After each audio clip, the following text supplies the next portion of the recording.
And our top focus we're on right now, as Antony Blinken is on the verge of winding up his 5-day West Asia visit since the October 7th attacks, Hamas has replied to the ceasefire proposal formulated by the US, Egypt and Qatar without disclosing the details of the response. Hamas said it responded in a positive spirit.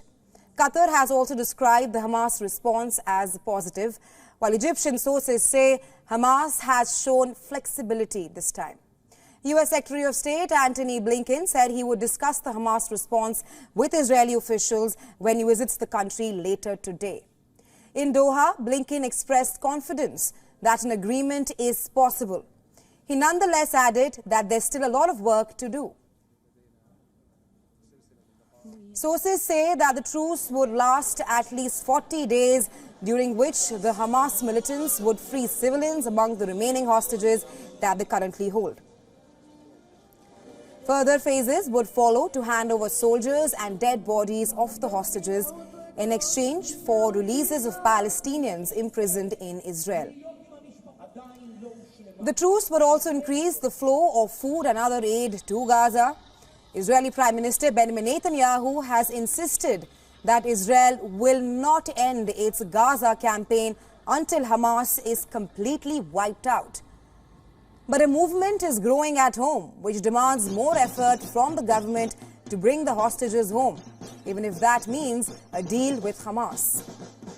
Israel's military said on Tuesday that 31 of the remaining hostages in Gaza had been pronounced dead. Israel previously said that 136 hostages were still in Gaza after 110 were freed under a 7-day truce in the month of November. But reports citing an Israeli assessment shared with US and Egyptian officials say that as many as 50 of the hostages could be dead.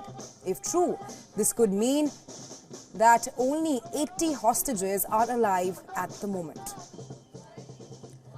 Meanwhile, the Speaker of Israel's parliament met US House Speaker Mike Johnson at the US Capitol. Ohana and Johnson also met with families of hostages captured by Hamas.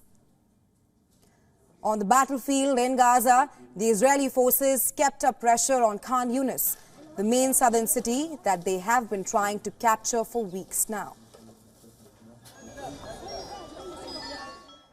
Border city of Rafah was also hit by airstrikes and tank shelling. The Israeli leaders vowed last week to push into Rafah, alarming an international concern, and also with aid agencies who say that over 1 million people have been displaced.